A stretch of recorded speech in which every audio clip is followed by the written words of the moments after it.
మంచిది. మనము ఈరోజు కూడా మన వ్యక్తిగత ప్రక్రియను ఆస్వాదించటం అనే భాగమును కొనసాగిద్దాం. సాక్ష్యం ఇచ్చుట అనేది ఈ ప్రక్రియలో భాగము.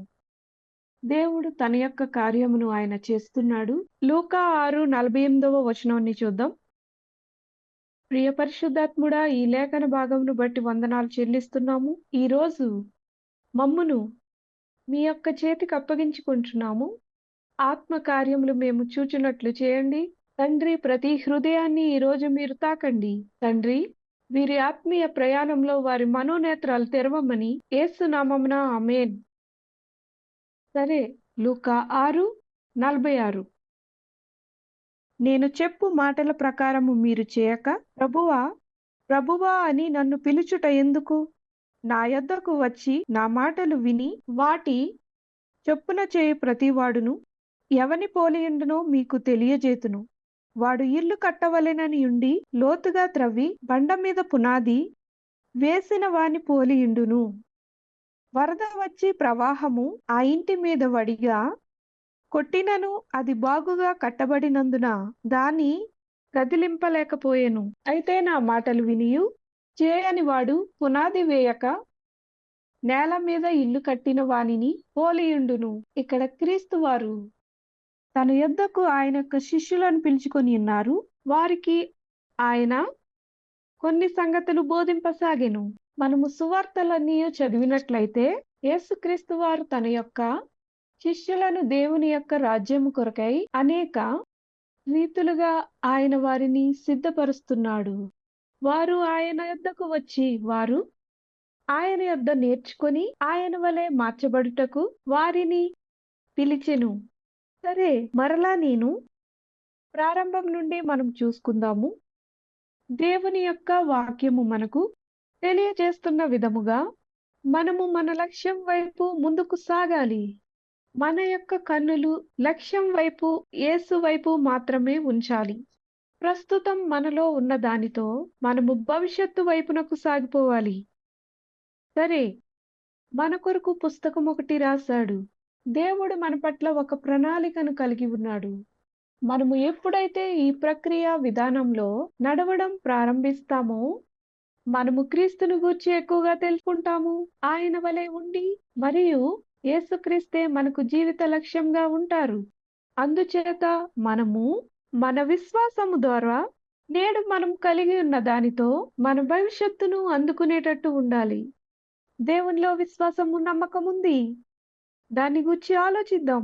దేవుని వాక్యం పట్ల నాకు విశ్వాసం ఉన్నది, అది సత్యమని తెలుసు.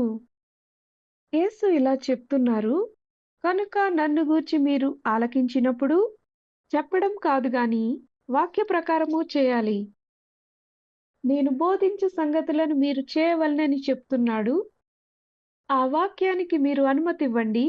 ఎప్పుడైతే దేవుని వాక్యము మీలో ఉంటుందో అది మీకు జ్ఞానమునిస్తుంది. అయితే దీనిలో నీకిష్టం వచ్చినట్టు మీరు చేయకూడదు. ఎందుకంటే నాకిష్టమైన వచనములు తీసుకుని మిగతావి పక్కన పెట్టకూడదు. అది సరి అయినది కాదు. మన పునాది చాలా భద్రంగా ఉండాలి. ఆ యొక్క పునాది క్రీస్తు యేసే. ఆయన మీద కట్టాలి. ఆయన మూలరాయి. అయితే ఆ యొక్క మూలరాయిలో అనేకమైనవి దానిలో ఇమిడి ఉన్నవి. సరే, ఆయన ఎవరో, ఏ విధంగా జీవించారో, అలాగే ఆయన మనకు ఏమి బోధించి ఉన్నారో మనం తెలుసుకోవాలి. కనుక నా యొక్క భవిష్యత్తును నాలోనికి ఎప్పుడూ అనుమతించాలి. నాలో ప్రారంభించిన వాడు ముగించుటకు సమర్థుడు అని నాకు తెలుసు. ఏది ఏమైనప్పటికీ కూడా ఆయన నన్ను సంపూర్ణునిగా చేయుటకు సమర్థుడు. హెబ్రీ 12లో చెప్పబడిన రీతిగా మనం క్రీస్తుపై ఉంచాలి. విశ్వాసమునకు కర్త అయిన యేసు వైపు చూచుచూ సాగాలని చెబుతుంది. చూద్దాం.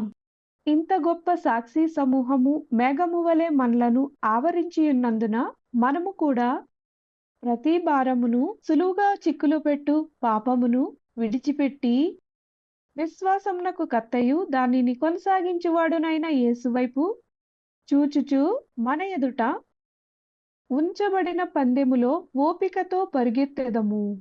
ఆయన తన ఎదుట ఉంచబడిన ఆనందము కొరకై అవమానమును నిర్లక్ష్యపెట్టి సిలువను సహించి దేవుని సింహాసనం యొక్క కుడి పార్శ్వమున ఆసీనుడై ఉన్నాడని చెప్తుంది. యేసు వైపు చూడవలెనని వాక్యం చెప్తూ ఉంది. ఆయన కూడా వీటి గుండా వెళ్ళి ఉన్నాడు. సరే చూద్దాము. తిరిగి జన్మించుట ద్వారా చీకటిలో నుండి ఆయన కుమారుని వెలుగులోనికి వచ్చి ఉన్నాము. మనము ఆయనతో ఎల్లప్పుడూ శిష్యునిగా ముందుకు ఆయనతో కొనసాగాలి. అయితే మీరు ఖచ్చితంగా యేసు స్వరమును అనుసరించాలి. వాక్యం మాట్లాడుతుంది. ఈ వాక్యం సజీవమైనది. హృదయాన్ని శోధిస్తుంది. ఆ వాక్యమును వింటే సరిచేస్తుంది.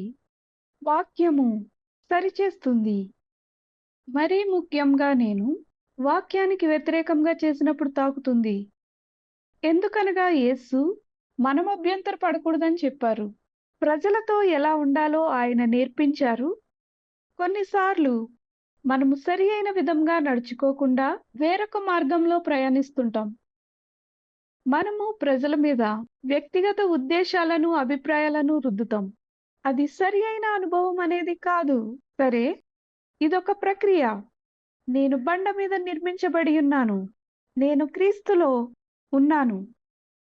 నేనిక నా యొక్క పునాదిని వేరొక చోట నిర్మించను, చేయను. నా యొక్క మార్గంలో ఏమి వచ్చినా సరే నేను చేయను. ఇటువంటి మనస్సు మీరు కలిగి ఉండాలి. మీరు అటువంటి సరి అయిన మనస్సును మీరు కలిగి ఉండాల్సి ఉంది. సరేనా? కనుక మనం ఎల్లప్పుడూ మన కొరకు కాదు గాని లక్ష్యం వైపు దానిని చూస్తూనే మనం ముందుకు కొనసాగిపోవాలి. మీరు ఎటువైపు ప్రయాణిస్తున్నారు? సరే, మనము నిత్యమైన వాటిపై మన దృష్టిని ఉంచాలి. సామాన్యమైన వాటి కోసం చూడకూడదు. ఎందుకనగా వినాశనమైపోయేవి. మన గమ్యం తెలుసుకోవాలి. మనలో ఎవరున్నారో తెలుసు. ఆయన వైపే మనం చూడాలి. కనుక ఆయన ప్రసంగి 3వ అధ్యాయం 11వ వచనంలో ఇలా అంటున్నాడు. దేని కాలమందు అది చక్కగా నుండునట్లు సమస్తమును ఆయన నియమించి ఉన్నాడు. ఆయన శాశ్వత కాల జ్ఞానమును నరుల హృదయమందుంచి ఉన్నాడు. నా హృదయమందుంచి ఉన్నాడు. సరే, మన ప్రయాణంలో దేవుడు మనలను విడిచిపెట్టడు. సరే, మనము మన ప్రయాణంలో ఒక సాక్షిగా వాడబడాలి. ఆయనకు ఒక మార్గం ఉంది. అయితే సంఘానికి వచ్చినప్పుడు బానే ఉంటారు, కానీ తరువాత వారి మార్గంలో వెళ్తారు. సరే, ఆయన మార్గంలో మనల్ని తీసుకువెళ్తాడు. దేవుడెల్లప్పుడూ మన మార్గంలో తోడై ఉంటాడు. ఆయన మనకు తోడుంటాడు. ఈ వ్యక్తిగత ప్రక్రియలో చాలా నేర్చుకుంటాం. మనమెన్ని తప్పిదాలు చేసి ఉన్నామో తెలుసుకుంటాము. అయితే కృప మనకు తోడుగా ఉంది. సరే, మనము యేసు వలె మార్చబడుటకు రక్షణ అనుభవం మనకు సహకరిస్తుంది. వీటన్నిటినీ క్రీస్తు ఉపయోగించటం ఆశ్చర్యం అనిపిస్తుంది. అయితే ఆయన చేసిన ప్రయాణము అనేది ఒక సాక్ష్యముగా ఉన్నది. ఇతర ప్రజలకు అది ఒక సాక్ష్యం. సరేనా? మనము కూడా అదే ప్రక్రియలో కొనసాగుతున్నాం. సాక్ష్యంగా ఉండాలి. మనమింకనూ దానిని జయించి ఉండలేదు. మీరెప్పుడైతే దానిని జయిస్తారో అప్పుడు మీరు క్రీస్తు కొరకు ఒక సజీవ సాక్షిగా మార్చబడతారు. పరలోక రాజ్యం అనేది ఏ విధంగా సాక్షులతో నింపబడిందో చెప్పాలనుకుంటున్నాను. మంచిది. మనం కూడా జయించే వారిలో ఒకరిగా ఉండవచ్చును. మీరు ఆ ప్రక్రియలో కొనసాగుతూ ఉన్నారు. అయితే దానికి మరి ఒక వైపు మీరు జయించువారిగా ఉంటున్నారు. మీ యొక్క పరిస్థితులలో క్రీస్తు మీకు తోడుగా ఉంటున్నాడు. సరే, ఇప్పుడు మీరు దీనిలో ఉన్నారు. మీకు తెలియకుండానే ఈ ప్రక్రియలో మీరు భాగమై ఉన్నారు కదా? దేవుడు మృదువైన వాడు. ఆయన నా కన్నులు సరిచేస్తాడు. నాకు లాభమున్నా లేకపోయినా నేను క్రీస్తు మాటలు అనుసరిస్తాను. సరే, సంఘంలో కొందరు లాభాపేక్ష చూస్తారు. ఏదో కావాలి. మనము క్రీస్తు యేసు ద్వారా పిలువబడినప్పుడు మనము మన జీవితాంతమంతయు కూడా ఆయనకు యథార్థముగా లోబడి పని చేయాలి. మనము సంఘానికి వెళ్ళి కొన్నిసార్లు సాక్ష్యం చెప్తాము. మనమందరం కూడా అలానే చేస్తూ ఉంటాము.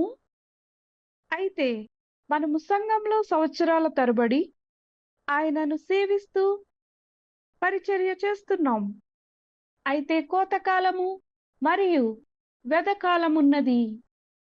సంగమా, మనకొక కోతకాలమంటూ ఉన్నది. మనం ప్రవచనం వింటే అది జరుగుతుంది. మనకు సమయము ఇంకనూ మించిపోయినా సరే, మనము కోసేందుకు పంటుంది. వారు మోసపోకూడదు. మనము ఆ సమయము, ఈ సమయము అని చెప్పవచ్చు. ఏ సమయమైనా ఆయన పంటను మనకు ఇస్తాడు. మీలో ఉన్న ప్రజలు కొంతమంది విత్తనాన్ని చూసి దాన్ని బట్టి కోత సమయమును వారు కోతను అంచనా వేస్తారు. సరే, మనం ఈ ప్రక్రియను గమనించాలి. మనకు దేవుడేం చేయబోతున్నాడో తెలియదు. దేవుడేం చేయబోతున్నాడో నాకు తెలుసు అని చెప్పవచ్చు గాని అది సరికాదు. ఆయన కార్యములన్నీ మనకు తెలియదు. అలా చేస్తాం. మనం మునిగిపోయి ఇష్టానుసారంగా చేస్తాము. 2 తిమోతి 4:1 యవ్వనస్తుడైన తిమోతికి అపోస్తలుడైన పౌలు ఇలా చెప్తున్నాడు, హెచ్చరిస్తున్నాడు. దేవుని ఎదుటను సజీవులకును మృతులకును తీర్పు తీర్చు క్రీస్తు యేసు ఎదుటను ఆయన ప్రత్యక్షత తోడు ఆయన రాజ్యము తోడు నేను ఆనపెట్టి చెప్పునదేమనగా వాక్యంను ప్రకటించుము, సమయమందును అసమయమందును ప్రయాసపడుము, సంపూర్ణమైన దీర్ఘశాంతంతో ఉపదేశించుచు ఖండించుము, గద్దించుము, బుద్ధి చెప్పుము. ఎందుకనగా జనులు హితబోధను సహింపక దురద చెవులు గలవారై తమ స్వకీయ దురాశలకు అనుకూలమైన బోధలకును తమ కొరకు పోగు చేసుకుని సత్యమునకు చెవినీయక కల్పనా కథల వైపునకు తిరుగు కాలము వచ్చునని చెప్తుంది. ఇది ముఖ్యమైనది. అయితే అన్ని విషయములలో మితముగా ఉండుమని, శ్రమ పడుమని, సువార్తికుని పనిచేయమని, నీ పరిచర్యను సంపూర్ణంగా జరిగించమని పౌలు చెప్తున్నాడు. అలా హెచ్చరిస్తూ ఉన్నాడు. కష్టపడి పనిచేయమని అతడికి చెప్పుచూ ఉన్నాడు. సువార్తికుని పని చేయమని ప్రోత్సహిస్తున్నాడు. నేనిప్పుడే పానార్పణముగా పోయబడుచున్నాను. నేను వెడలిపోవు కాలము సమీపమై ఉన్నది. మంచి పోరాటము పోరాడి తిని నా పరుగు కడముట్టించితిని, విశ్వాసము కాపాడుకొంటిని. ఇక మీదట నా కొరకు నీతి కిరీటం ఉంచబడి ఉన్నది. ఆ దినమందు నీతిగల న్యాయాధిపతి అయిన ప్రభువు అది నాకు మాత్రమే కాకుండా తన ప్రత్యక్షతను ఆపేక్షించు వారందరికీ అనుగ్రహించును. మంచి కార్యములు చేస్తుండమని పౌలు తిమోతితో చెప్తూ ఉన్నాడు. మరణిస్తాడని అతనికి తెలుసును. వెడలిపోతానని అతనికి తెలుసు. అవును, అందుచేతనే అతని చివరి తన హెచ్చరికలను జారీ చేస్తూ ఉన్నాడు. ఈ సంగతులు జరుగుచున్నవి గనుక అతనిని హెచ్చరిస్తూ ఉన్నాడు. కానీ నీవు జాగ్రత్తగా ఉండుము. బండ మీద కట్టబడ్డావు.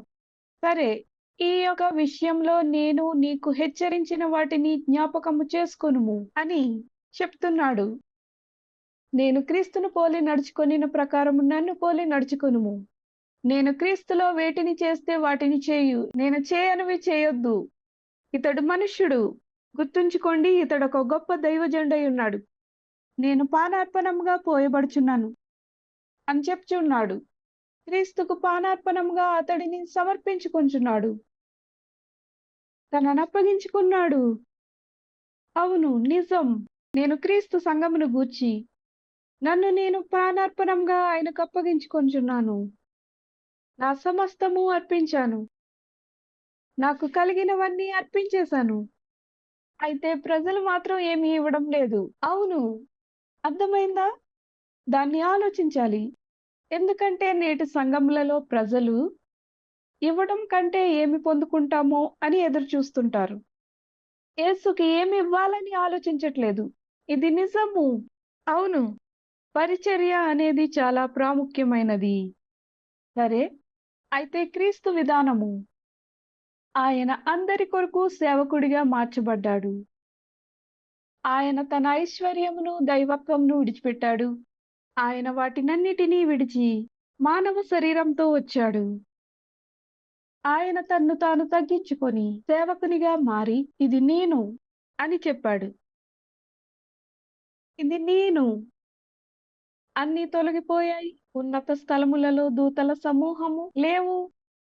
నా ప్రాణమును ఇచ్చుటకు వచ్చియున్నాను.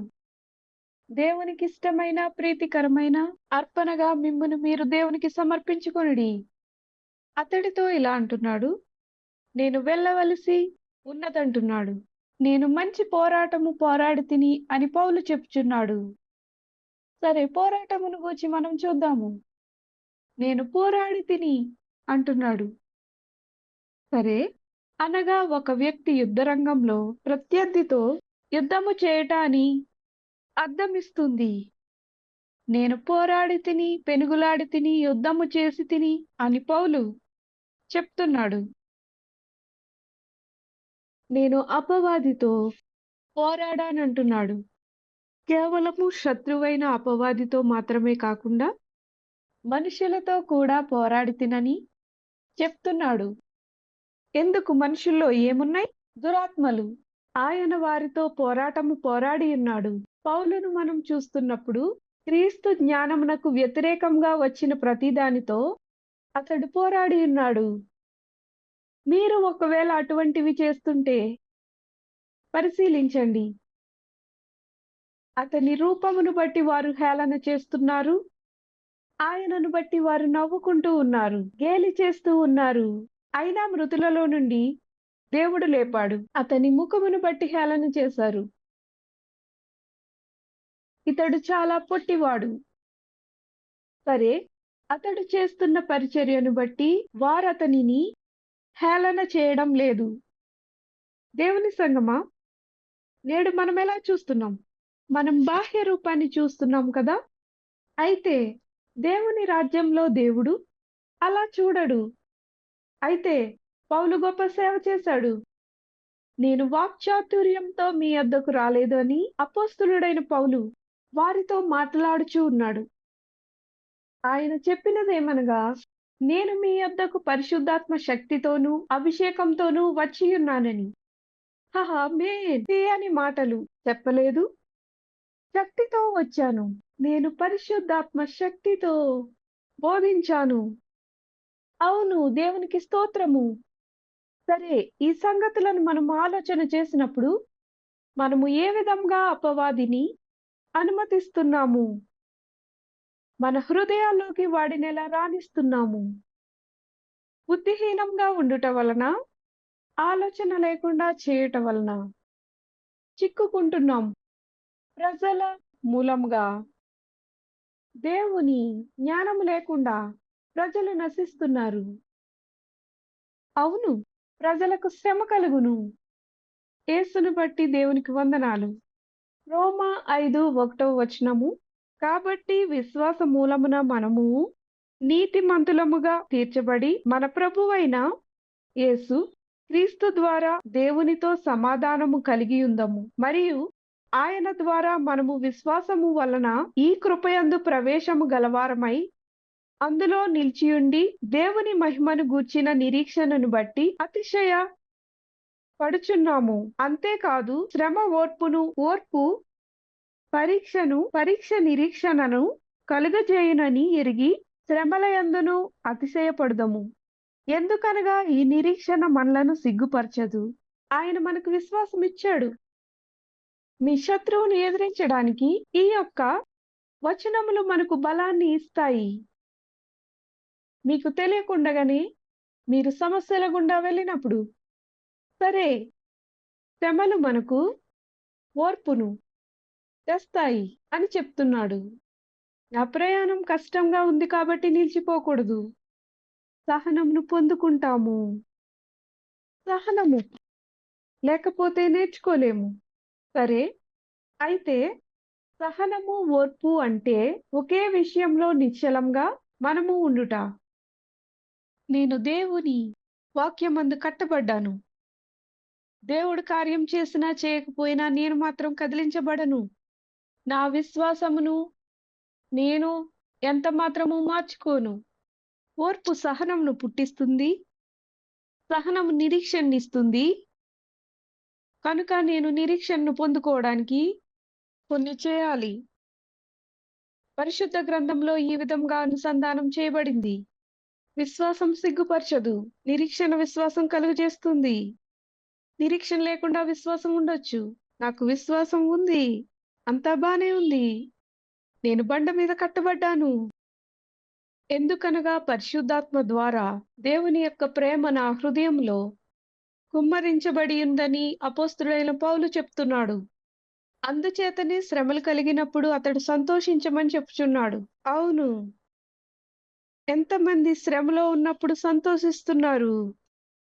అది కష్టం. అలా ఆనందించుట కష్టం. బహుగా సంతోషించుట అంటే సంతోషంతో నిండియుండుట. చూడండి, మనకు బాధ కలిగిన శత్రువు ముఖం మీద నవ్వాలి. వాని ఎదుట మనం సంతోషించాలి. నా హృదయంలో కుమ్మరించాడు. ఆ యొక్క సంతోషం నా హృదయంలో పొంగి పొర్లుతుంది. మన విరోధి ముందు మనం కొన్నిసార్లు నవ్వుతూ ఉండాలి. మనం నవ్వాలి. కొన్ని సంవత్సరాల క్రితం నేను నా యొక్క వాహనంలో, అది చాలా విలాసవంతమైన ఖరీదైన కారు. నేను దానిలో ప్రయాణిస్తున్నప్పుడు అది నాకు ఇష్టమైనది. పిల్లలకు కూడా ఇష్టమే. అయితే నేను అనుకోని రీతిగా చిన్న ప్రమాదం జరిగిన్నది. వాహనం ఒక భాగమంతా దెబ్బతిని ఉంది. కానీ నాకే గాయము తగల్లేదు.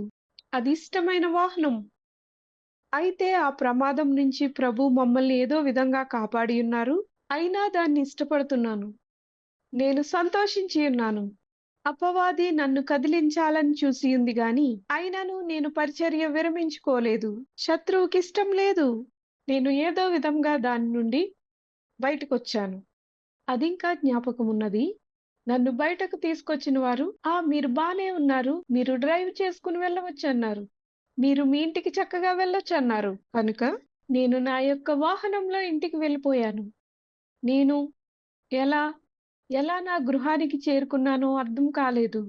నా మనసులో గలిబిలిగా ఉన్నా క్షేమంగా ఇంటికి చేరాను. నేను చాలా గలిబిలిగా ఉన్నాను. ఆ యొక్క ట్రాఫిక్‌లో చిక్కుకుపోయాను. నేను కారులోంచి బయటకు వచ్చిన తర్వాత చెప్తున్నాను. నా ఆత్మ నుంచి ఏమి బయటకు వచ్చింది? అది దేవునికి స్తోత్రమని. నేను దేవా వందనాలు, నీకు మహిమ అన్నాను. మనమెల్లప్పుడూ దేవుని స్తుతించాలి. నీకిష్టమైన వాహనం కాలిపోయింది. అవును, దేవునికి స్తోత్రం. దేవుని స్తుతించాను. సాక్ష్యం. అయితే ఒకటి చెప్తున్నాను. అయితే గట్టిగా అరిచాను స్తోత్రము అని. ఎందుకనగా నాకు వ్యతిరేకంగా ఇది అపవాది కుట్ర అని నేను దేవుని యొక్క శక్తి, మహిమలో ఆనందించుచున్నాను. ప్రత్యర్థిని ఎలా ఎదుర్కోగలము? ఎలా అటువంటివి ఎదుర్కొనగలము? మనము మన విరోధిని ఎదిరించి ఆయనలో సంతోషిస్తూ ఉన్నప్పుడు దేవుడు మన పట్ల ఎంతో ఆనందిస్తాడు. అవును. అయితే ప్రతి విషయంలో నేను దేవుని స్తుతించాను. ఏంటి ప్రభువా, నీవేం చేస్తున్నావు? నీ దూతలేం చేస్తున్నాయి? వారేమైనా విహారయాత్రకు వెళ్లారా అని ఆయన్ని నేను అడగలేదు గాని స్తుతించాను. అలా చెప్పలేదు. మనం ఆ విధంగా ఆలోచన చేసి ఉండవచ్చు. నేను ఏ మాత్రమును అలా చేయలేదు. నేను బండ మీద ఉన్నాను. దేవా నీకు వందనాలు. శత్రువు నాకు చెడును కలిగించడానికి ప్రయత్నించాడు. కానీ నాకు మేలు చేసితివి. ఆ ట్రాఫిక్‌లో నన్ను నీవు క్షేమంగా ఉంచితివి. ఆ యొక్క ట్రాఫిక్‌లో వాహనమంతా కాలిపోయినా ఎవరికీ ఏ గాయము తగల్లేదు. అవును. అక్కడ ఉన్న వారెవరికీ కూడా గాయములు తగుల్లేదు. వాహనం మాత్రమే దెబ్బతింది. మీరు ఎలా ఆలోచిస్తారు? చూడండి, మన జీవితంలో అలా ఉంటూ ఉంటాయి. ఇర్మీయా 12:5 నీవు పాదచారులతో పరిగెత్తగా వారు నిన్ను అలయగొట్టిరి గదా! నీవు రౌతులతో ఏలాగు పోరాడుదువు? నెమ్మదిగల స్థలమున నీవు క్షేమంగా ఉన్నావు గదా! యొర్దాను ప్రవాహముగా వచ్చినప్పుడు నీవేమి చేయుదువు? నీ సహోదరులు సహితము నీ తండ్రి ఇంటివారు సహితం నీకు ద్రోహం చేయుచున్నారు. దేవుడు నీ స్వభావమును ఒక విధానంలో కట్టుచున్నాడు.